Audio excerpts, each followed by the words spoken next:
This is America's Late News, Fox News at Night.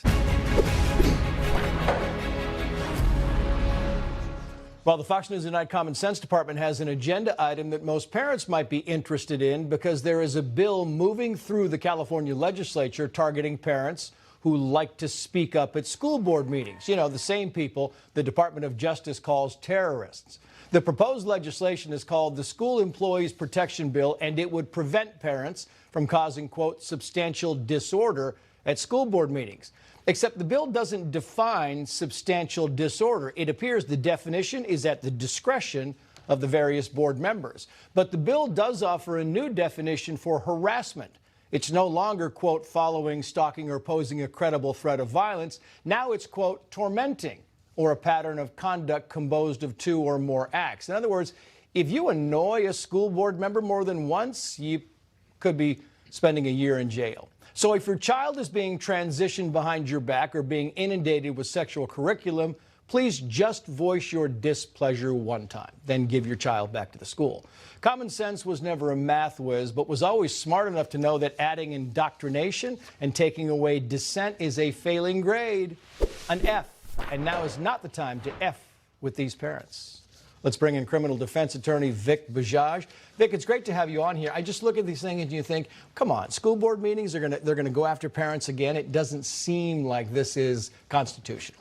Well, you have to look at what's coming, what's behind door number two, Trace. You bring up an astute point that it doesn't seem constitutional. I believe it's unconstitutional, and I think counties like Alemada County are going to have a hard time footing the bill when other people challenge this as unconstitutional in the court of law.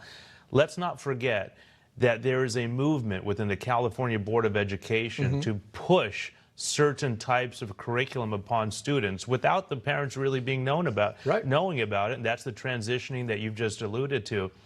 But what happens when you have a new crime?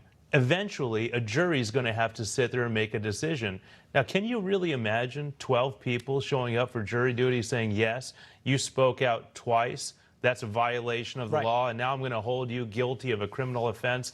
It's a tall order, it's unconstitutional, and frankly, it's draining lawful taxpayers out of the money, their hard-earned money, that the city council is now going to have to foot the bill to defend. Yeah, you're exactly right. I love this story because this is spectators on public property. They have these things in Alemada County, right? And they're called sideshows. And what happens is the cars get in and they just turn around in circles and people sit and watch them. Well, now the sheriff of Alemada County said the following: not just anybody is a spectator. It's those people who are actually engaging in the activity, who are standing there. They are recording. They are actually making money off their presentations on YouTube and some of the social media outlets. So what they want to do is they want to arrest these people and really put them in jail for 3 months or fine them $1,000 for watching these cars go around in circles.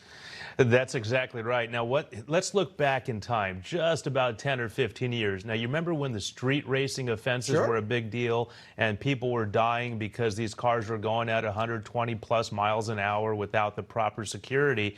Well, they had same legislation in those cases where the spectators were then prosecuted. But what happened? There were constitutional challenges. Juries came back with acquittals. And they said, hey, we have a right to be in the public. How dare you actually try to convict someone for watching something that's illegal? Punish the people who are perpetrating the crime, not those that may be watching. It's a tall challenge. I don't think it's going to have much actually grind when it hits the ground. Tall challenge is it. FoxNews.com said the following here. A Portland doctor said a homeless man knocked her unconscious while walking in the city, and then she waited more than 20 minutes without a police response. Here's what she said. Watch.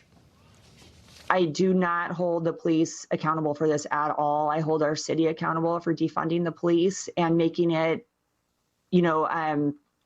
we're in this situation where we don't have enough police force to protect our citizens, and we did this to ourselves. Tourist stabbed to death in Santa Monica. Who's policing these people? I got about 30 seconds left for you, Vic. Well, this is a real issue, right? Portland, which was the poster child of defunding the police, now has lawful citizens walking the street, having objects hurled at them. Right. She called 911. Let's not forget that fact. And no one responded. She happened to be walking with a 6'7" gentleman who was able to scare away the perpetrator. This is common sense, Trace. Defund the police. There's no hammer over others that may be psychologically compromised who want to hurt innocent bystanders. Got it. Vic, good to see you as always. Likewise. Thank you.